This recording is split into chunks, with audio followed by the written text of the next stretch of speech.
tous les gloires au dévot assemblé ou à dévot? Au dévot assemblé. Assemblées. Assemblée. Hare Krishna. Toutes les gloires aux dévots qui sont assemblés. What? Toutes les gloires aux dévots qui sont assemblés. Qui sont Assemblés. assemblés. Okay. Is that how you say it? No, this is in French. I know. Is that how you say it in Mauritius? Usually we don't say it in French. You just say it in English. We used to say, like the English type. Okay, I see. All right. All good is to the assembly. I see. Om Namo Bhagavate Vasudevaya.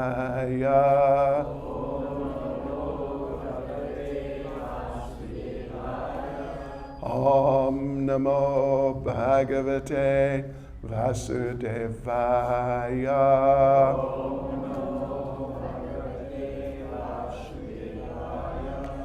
Om Namo Bhagavate Vasudevaya.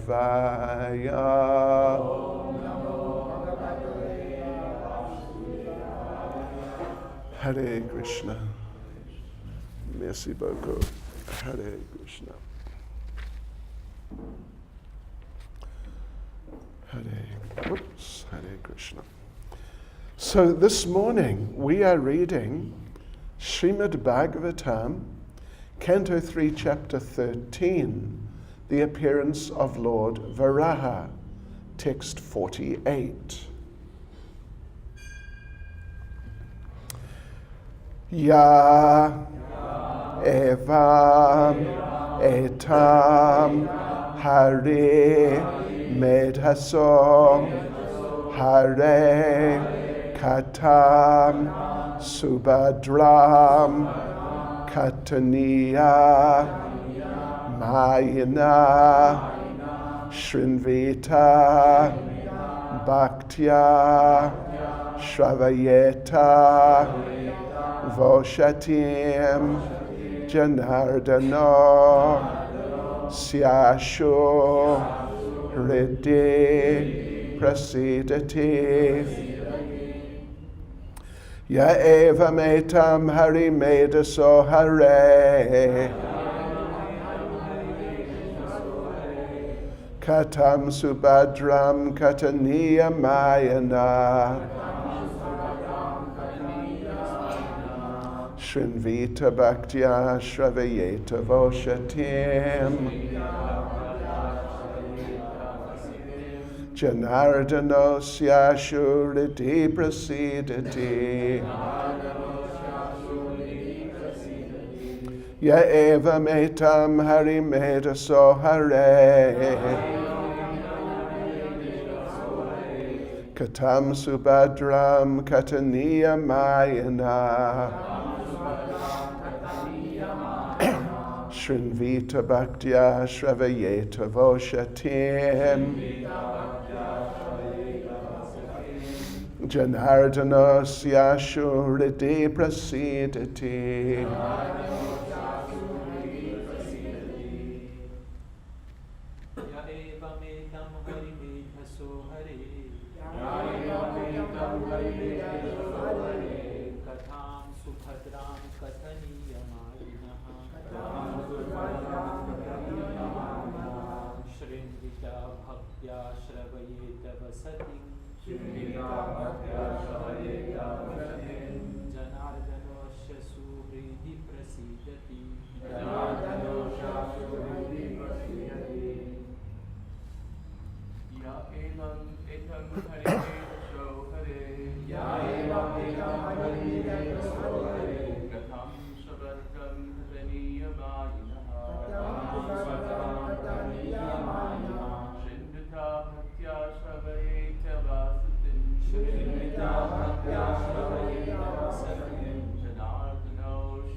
Etam Hari Meda So Hari.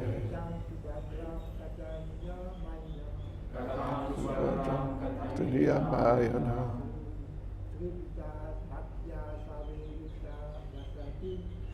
Darakya Shavayeta Varshatim. Janardanos Yasho Hriday Prasidati. Matajis.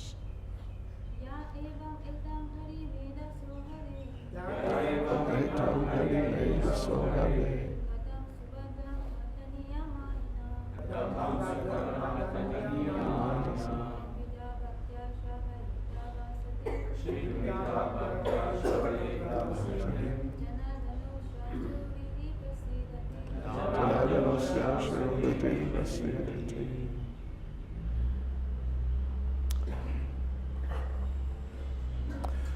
Ya, one who, evam, thus, etam, this, harimedasa, who destroys the material existence of the devotee. Hare, of the personality of Godhead. Katam, narration. Subhadram, auspicious. Kataniya, worthy to narrate. Mayana, of the merciful, by his internal potency. Shrinvita, hears. Bhaktya, in devotion. Shravayeta, also allows others to hear. Va, either. Ushatim, very pleasing. Janardana, the Lord. Asya, his. Ashu, very soon. Hriday, within the heart. Prasidati, becomes very pleased. Translation. If one hears and describes in a devotional service attitude this auspicious narration of Lord Bor, which is worthy of description, the Lord, who is within the heart of everyone, is pleased. Purport by Srila Prabhupada. In his various incarnations, the Lord appears, acts, and leaves behind him a narrative history which is as transcendental as he himself. Every one of us is fond of hearing some wonderful narration, but most stories are neither auspicious nor worth hearing, because they are of the inferior quality of material nature. Every living entity is of superior quality, spirit soul, and nothing material can be auspicious for him. Intelligent persons should therefore hear personally and cause others to hear the descriptive narrations of the Lord's activities, for that will destroy the pangs of material existence. Out of his causeless mercy only, the Lord comes to this earth and leaves behind his merciful activities so that the devotees may derive transcendental benefit. Ya evam etam harimedaso hare, katam subhadram kataniya mayana, shrinvita bhaktya shravayeta voshatim, janardanos yashu hriday prasidati. If one hears and describes in a devotional service attitude This auspicious narration of Lord bore, which is worthy of description. The Lord, who is within the heart of everyone, is very pleased.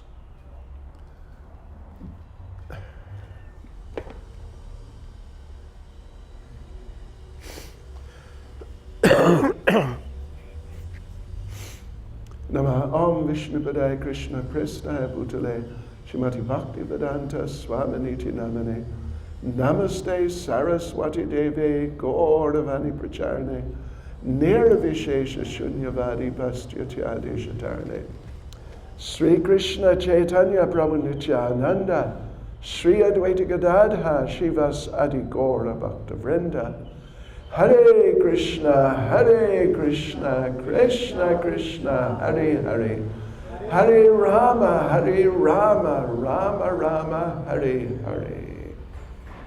Vanchakalpatarubhyascha kripa sindhubhya evacha patitanam pavanebhyo vaishnavebhyo namo namaha.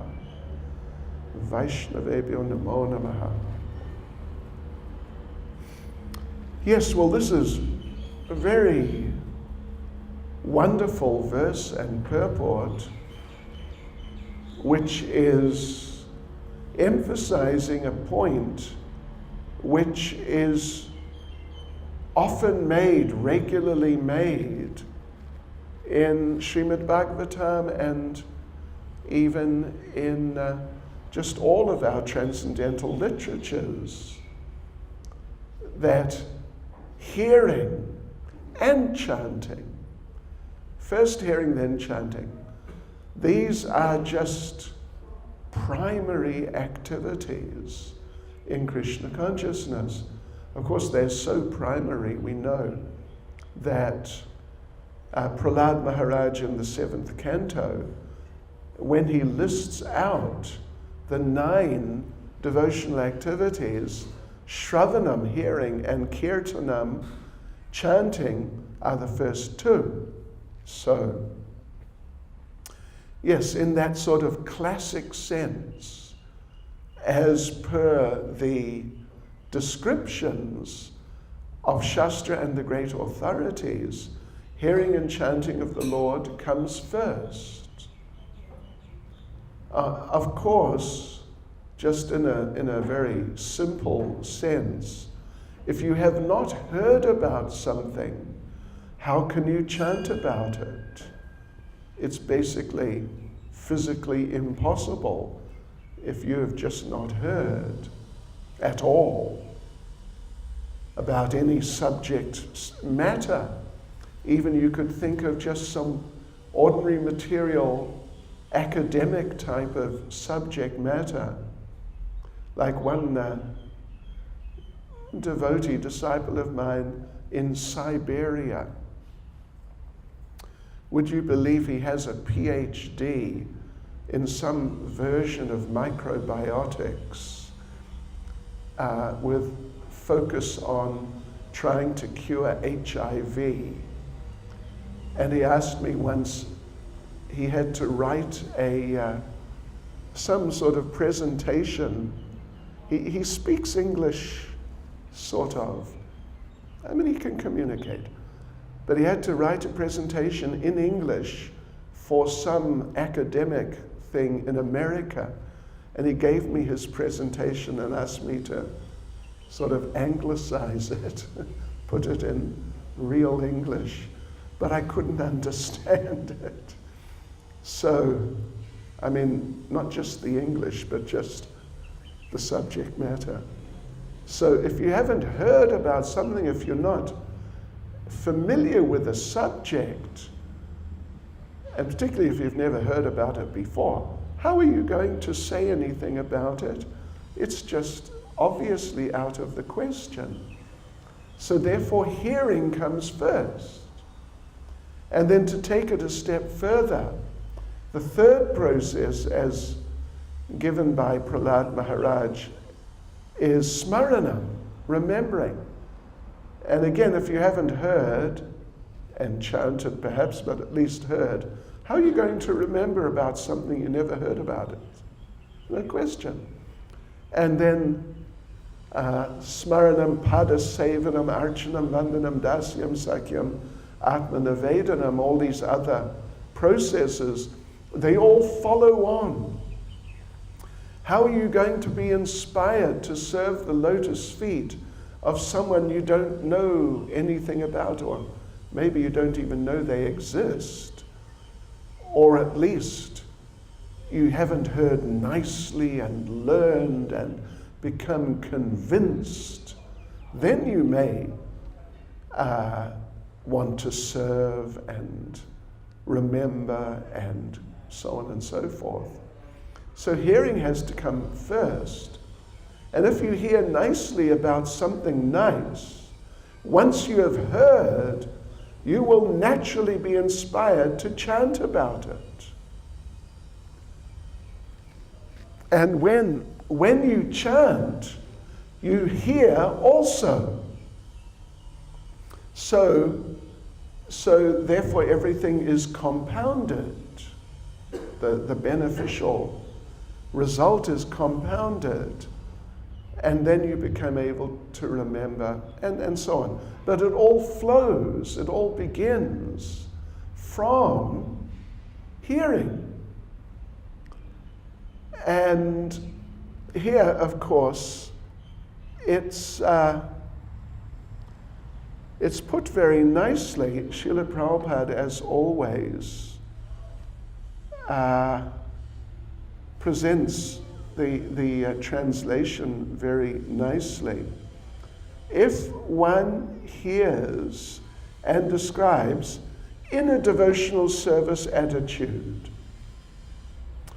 So of course, in one sense, and this we also hear about sometimes, in one sense, if you, in any way you hear about Krishna, directly, indirectly, positive attitude, the mood of a devotee, or even negative attitude, or no attitude, just sort of blank, benefit will be there. Benefit will definitely be there. Inasmuch, well, at least an example which is given is that if somehow or other you contact some intoxicating substance, somehow or other, it will intoxicate you. Even if somehow it happens accidentally, you might think that would be difficult. But, I could just mention one little story. It was back in 1960-something, in the very, very early days, if I remember correctly, well, it was definitely in America somewhere, perhaps in San Francisco. The devotees put on a public festival. It may have been a Rath Yatra, but it was definitely a public festival. And in those days, in that part of the world, when you had a Hare Krishna festival, the great majority of the people who were attending, if not all of them, other than the devotees, were hippies. And in all this whole sort of very excessively liberal mood of all sorts of immoral activities, but including intoxication. So the devotees had prepared prasadam, including some sort of orange drink, or some sort of drink, sort of fruit-style drink. Someone put LSD, this hallucinogen, in the drink without anyone knowing, because they thought, this is a good thing to do. Just some person, one of the hippies. And everyone was drinking the drink, including the devotees. Hari Bol. many, if not all, the devotees in those days were highly experienced in such matters. And within a matter of minutes, a number of them had deduced that this has been, the sort of slang term is spiked. It has been spiked. Something has been put in it, different from what it really is or is meant to be. And some of the devotees noticed. And so many of the devotees were very serious and trying their best to be devotees, and they didn't want that at all. They didn't want that. But unknowingly, they had taken it, they had contacted it, and it had that effect, and they had to just sort of carry on in their Krishna conscious activities, despite being under the influence of that for several hours. So, but my point is that when people have contact with certain things, then those things act on you, whether you like it or not. And even just in a very simple sense, if it is cold outside and you go outside and you're not properly dressed, you will become cold. That's all. If there is a fire, like a heater or something, and you come close to the fire or the heater, you will become hot. It's the principle of association. So, in this regard, anyone who hears or chants about, in this case, Lord Varaha, but otherwise in general about Krishna or any form of the Lord, or even devotees, etc., then a beneficial effect will be there, regardless of the person's attitude. Regardless of the person's attitude. And Srila Bhaktivinoda Thakur in Harinam Chintami, he discusses this particular aspect of hearing and chanting about the Lord under the heading of Namabhas. Namabhas. Abhas meaning like a shadow, or can be applied as being a reflection also of Nam, of the holy name. That there are different types of chanting of the holy names which are not pure, as done by pure or very serious devotees. So they're not pure like that. They're also not offensive by someone who has a very negative attitude, or someone who chants while committing the 10 offenses. So this category of chanting called Namabhas, Srila Bhaktivinoda Thakur describes there are different types, 4 main different types of Namabhas, meaning it's not pure and it's not really impure. It's in some sort of intermediate stage, and in some cases kind of unusual intermediate stage, where, for example, at least 2 of the forms of Namabhas that he mentions, one is you chant a name of the Lord, but you're doing it unknowingly, meaning you don't know it's the name of the Lord. And rather, you think it is the name of someone or something else. And indeed, you're using it to indicate someone or something other than the Lord. Like, as I may have given the example here before, I forget.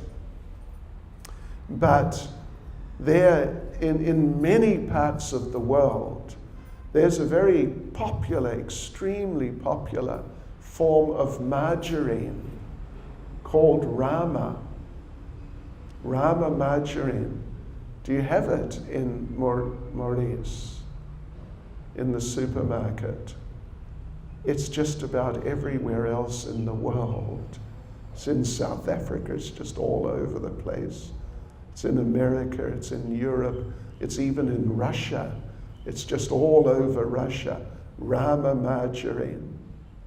It's extremely popular, and which means that many people are going into the shop and deliberately choosing it, selecting it from other margarines. Like, I don't know about here, but at least in South Africa, another very popular margarine is Flora. Do you have Flora here? Okay. Yeah, I'm sure Rama will come sooner or later, because it's just everywhere else. So you can imagine that some people, they like Rama, and they want Rama, and they don't want Flora. So they go into the shop and they ask the person, the salesperson, "Where's the Rama? I want Rama." Or, "We have Flora." No, I don't want Flora. I only want Rama. So it's Rama, Rama, Rama. And it has a beneficial effect. Even though they are not thinking, this is the name of the Lord, it's spiritually beneficial, like that. And then a second type is when the syllables of a name of the Lord are separated by other syllables. And I would have thought I talked about this before here. A classic example that one devotee somehow figured out was that this occurs in the name of the previous president of America. In his name is a holy name of the Lord, but it's divided by syllables. Let me just tell you what it is. Barack Obama. One devotee figured it out. That Rama is there. It's there. It's definitely there. But there are other syllables in between. But still, according to Srila Bhaktivinoda Thakur, so it's definitely true, there is benefit. There's definitely benefit. Or like here, when I came actually, I think it was for the Kirtan Mela, we arrived in Haridev Prabhu's house, I think it must have been, and there was a number of people gathered when we arrived, and there was one young fellow. At the end of the program, I asked him, "What's your name?" He said, "Krishna." I said, "Really? I've been looking for you for years." Anyway, that's a name of the Lord being applied to someone or something else, but it's still beneficial. Okay. So, but now, of course, well, we've sort of inferred it, but the point is made in the verse. If one hears and describes in a devotional service attitude this auspicious narration of Lord Bohr.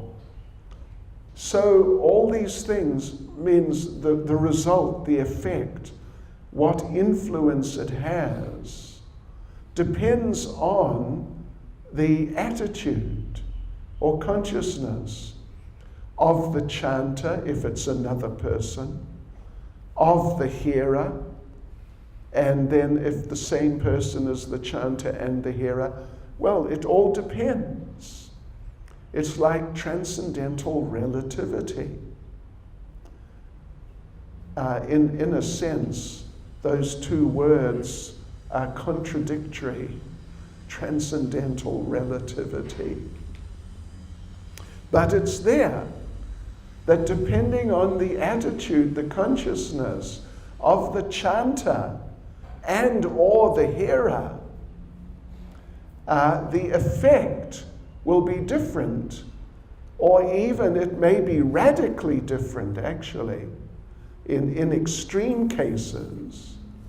In extreme cases, there's a famous verse, so famous I've forgotten it, but the last line is Sarpachishtam Yata Paya.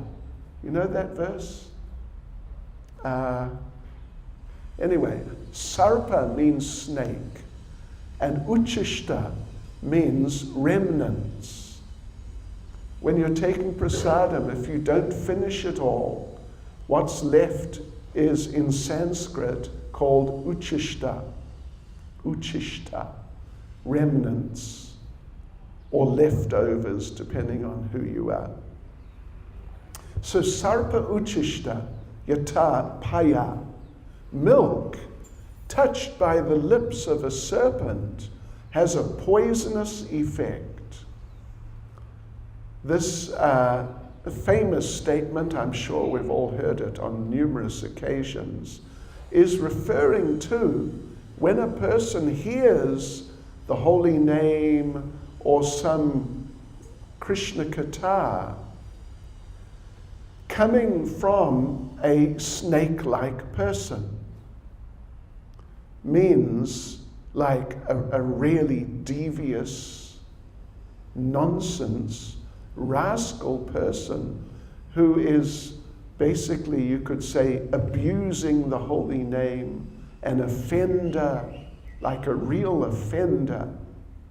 If you hear the chanting of the holy names or some katha from them, then even though in one sense, of course, it's transcendental subject matter, transcendental names. But what happens is, it's interesting, the principle is that when a person chants the holy name or speaks something about the Lord, some part of them becomes attached to what is otherwise, at least sort of fundamentally, transcendental sound vibration. Some part of them becomes attached to it. The same principle is there with prasadam. You can look and see, actually, if you can find it, in Srila Prabhupada's letters. There's a letter where Prabhupada is replying to a devotee who is obviously asked, and Prabhupada just says it, that you are asking whether after the Sunday feast and, the guests, the newcomers, and they're actually not really devotees in the real sense of the term. Some may just come for a free meal. And so they eat something, and then they may throw away some of what was on their plate. So the idea was, the devotee was asking, should we go through the rubbish bin and find the plates which have some, whatever it is, some prasadam preparation, and eat that? Sorry for that. Oh, I'm sorry. No. We lose your association. Shh. It's nice hearing from you. Hare Krishna. Thanks. You have, yeah, okay, anyway. Haribol, see you later. So the devotee wrote to Prabhupada asking, should we find this prasadam and eat it so that prasadam, which is a form of the Lord, is not offended by just being thrown away? And Srila Prabhupada replied, no, don't take the remnants of like unqualified people, because some of their consciousness is transferred, if not into, at least onto the prasadam. And when you eat it, you pick up some of them. So, this is there in Krishna consciousness.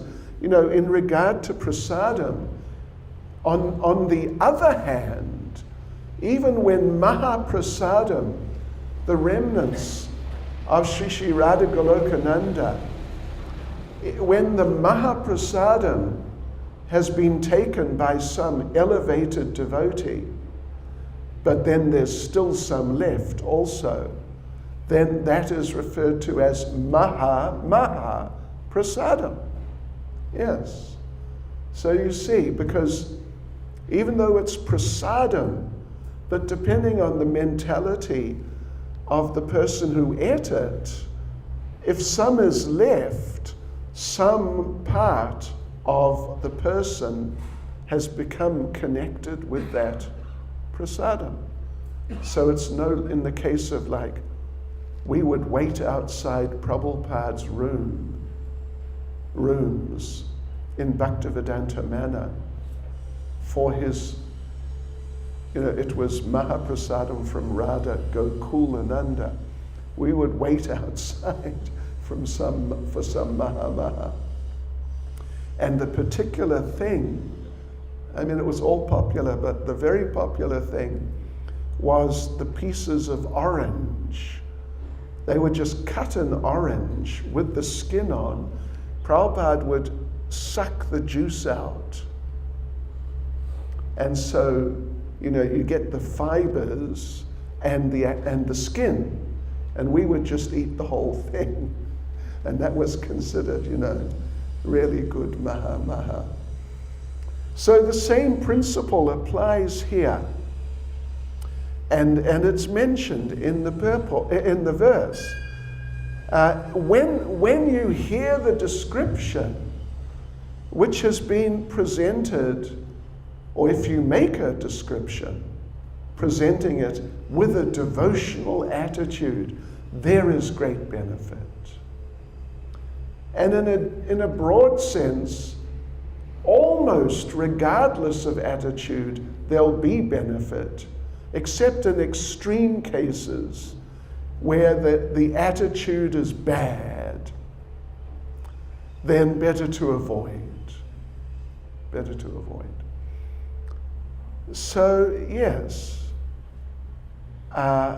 so that particularly when it's presented in a devotional attitude, it's auspicious. The term, of course, in the Sanskrit is subhadram. Subhadram. There, or subhadra, is the sort of basic noun form. Bhadra means auspicious. Subhadra means very auspicious. Abhadra means inauspicious, not auspicious. So the point is that when you hear and or chant in a devotional attitude, the effect on you will be not just auspicious, but in a literal sense, according to the Sanskrit, very auspicious. Is very, very auspicious. If you hear those narrations, which the verse says the term is kataniya. Kata, of course, is referring to the transcendental sound vibration. And kataniya indicates that it is worthy of hearing or talking. It's very worthy.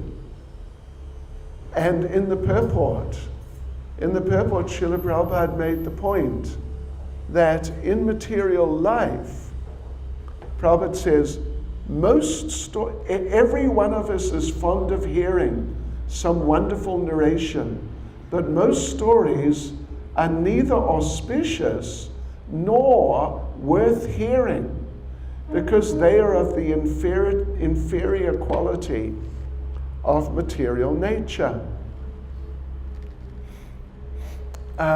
Yes, so hearing some story or, nowadays, Shri Radhagolokananda ke, Shri Giri Govardhan ke, Shishi Gornitai ke.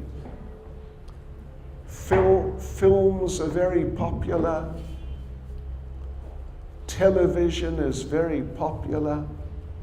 All these things are very popular. Reading books is still popular. These are all ways of presenting stories. They're all ways of presenting stories. And you get, maybe some of you are more aware than me, but I know that you get these comic book heroes, Superman, Batman, and company. And they make movies of them now. And they become so popular. They make series of movies. James Bond, from my childhood. Oh yes, James Bond was there. He's still there. He hasn't aged. Imagine 50 years later, he's still fighting, able to fight the bad guys. Of course, he had to reincarnate, so to speak. But I heard some time ago, the series of James Bond has been 25 or films, something like that. So it means a lot of people are very fascinated with James Bond or whoever these people are. The comic characters, when I was a child, Batman was popular, Superman. We used to read these comics all the time. And they used to make Batman serials before television existed. Batman serials. And we would have to go every Saturday to the local movie theater to find out what happened to Batman. Because at the end of the previous episode, Batman was in trouble in some way or another. So the thing is, these types of things, whether they're presented verbally, books, films, television, etc., they're extremely popular. These people are making millions and billions from acting and producing and all that, these types of things. So what is it? What is the sort of foundational principle which is involved? The foundational principle is that because everyone has within the heart a relationship with Krishna, who is the hero to end all heroes, just, in another dimension altogether, and whose love story with Srimati Radharani is just so far beyond Romeo and Juliet, etc., etc. Within the heart, everyone has an attraction to such things. It's just part of the nature of the soul.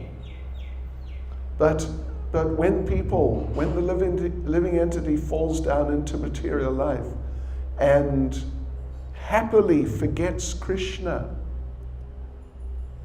still the drive, we want heroes, we want special people, we want love, and we want to see love, and so on. But they have no idea of Krishna. So that tendency of the living entity deep within the nature of the living entity, and it cannot be removed. It's just built in. It's a permanent fixture. It has to come out. It has to come out. But when you don't know about Krishna, it still has to come out.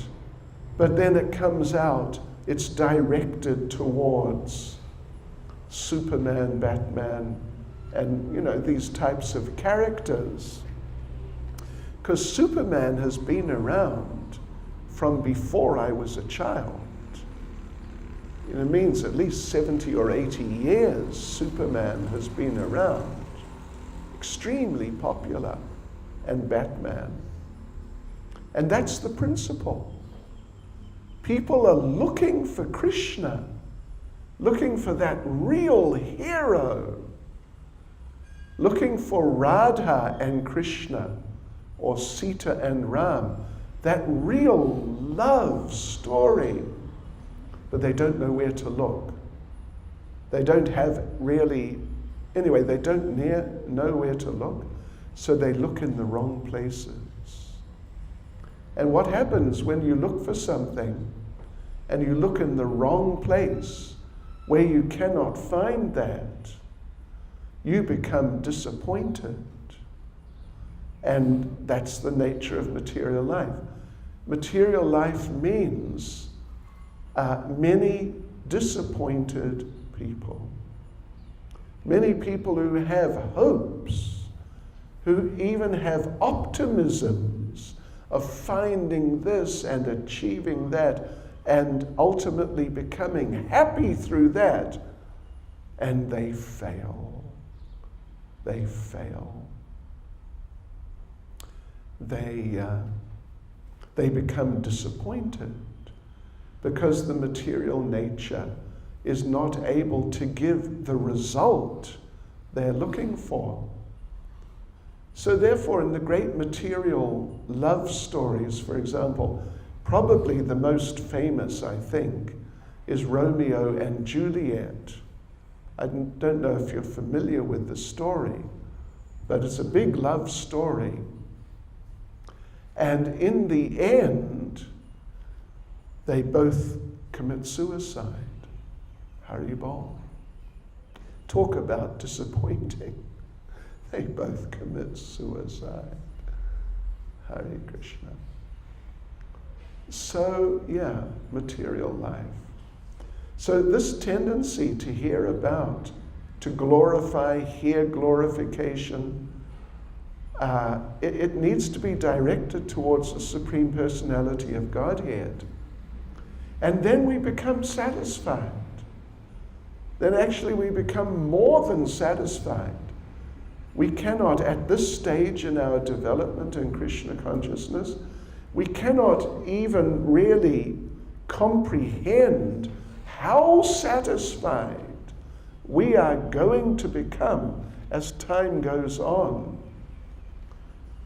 As long as we hear in a devotional service attitude descriptions which are presented with the same devotional service attitude. It's just amazing. The experience is completely amazing. Devotees, very advanced devotees, Well, Srila Rupa Goswami says, it's there in Chaitanya Charitamrita, he says, I do not know how much nectar is there in the two syllables, Krishna. I don't know how much. But when I chant these two, the experience for my tongue is so amazing. I wish I had 100 tongues. How can I experience it properly, adequately with one tongue? My one tongue is just not sort of able. And when I hear the two syllables, Krishna, I wish I had 1,000 ears. At least I've got 2 ears, I've only got one tongue. So it is better for the ears. But still, I wish I had 1,000, because it sounds so amazing, so wonderful. How can I relish that properly, sufficiently, just with 2 ears? And when those 2 syllables enter into the courtyard of my heart through my ear, then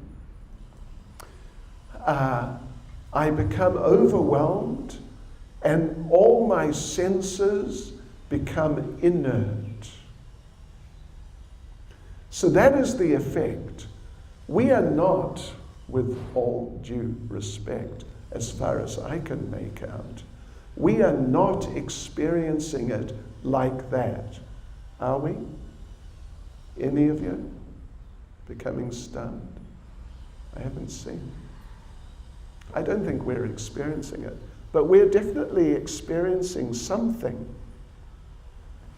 Particularly, one interesting little point I could make is that anyone who is somehow chanting 16 rounds, even if it's not easy, even if sometimes it's difficult, anyone who's at least able to keep chanting without the mind forcing them to stop and demanding to focus on something else, anyone who can chant 16 rounds in a day somehow, what to speak of doing it nicely, but anyone who can at least do it, some mercy is coming. Krishna is giving some mercy. And some experience is coming, even though it may be not very great, but some experience is coming and some mercy is coming. Otherwise, it's physically impossible to do it. Try chanting. Well, Prabhupada said, try chanting 16 rounds of Coca-Cola and see how it feels. See what feeling you get.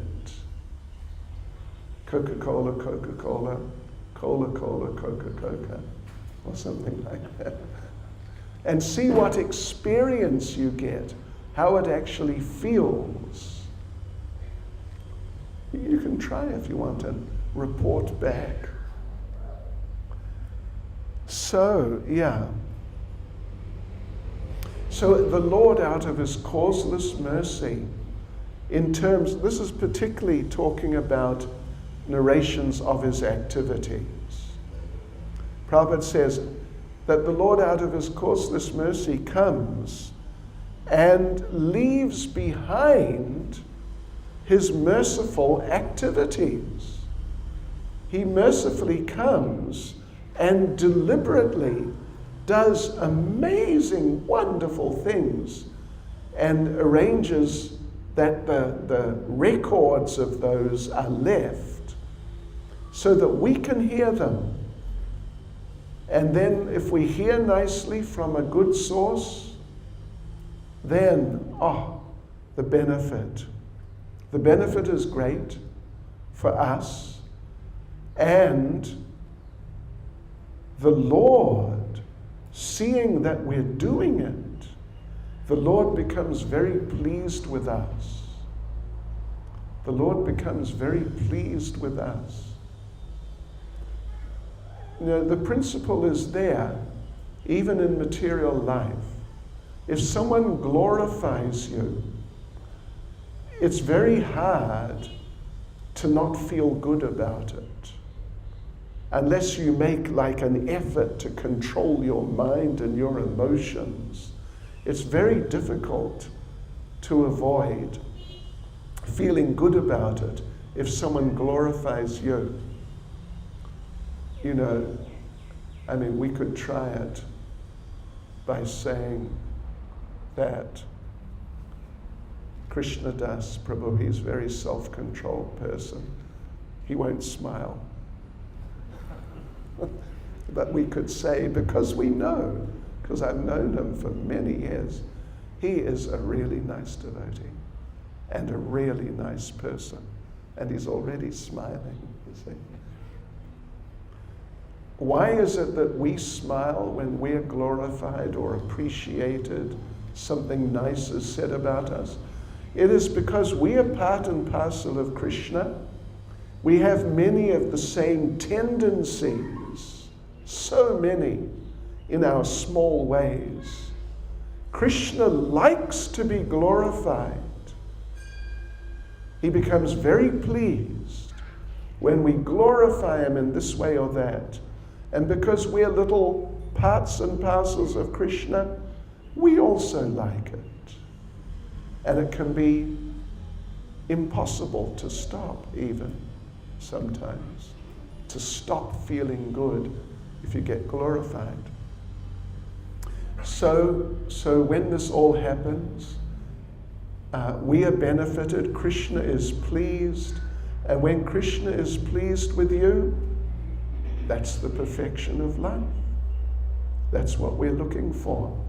We would like to see that smile on Krishna's face, on Prabhupada's face, on the faces of the devotees when we, in our humble way, do some Krishna conscious activity. Hare Krishna. Any comment or question or correction, Krishna Das Prabhu? There are corrections, but you can be sure about that one. But I have, Raj, you were mentioning about the Namadas category. Right. There's 4 subdivisions in it. Right. You mentioned 2. Yeah. The other 2 are just... Oh, you know, I think I'd That's all right, Raj. have to check, but there he talks of 4. I think it's 4. Yeah. Anyone remember? I can't remember exactly. But look in Harinam Chintamani, it's all there. Any other comment or question? Hare Krishna. Srila Prabhupada ki.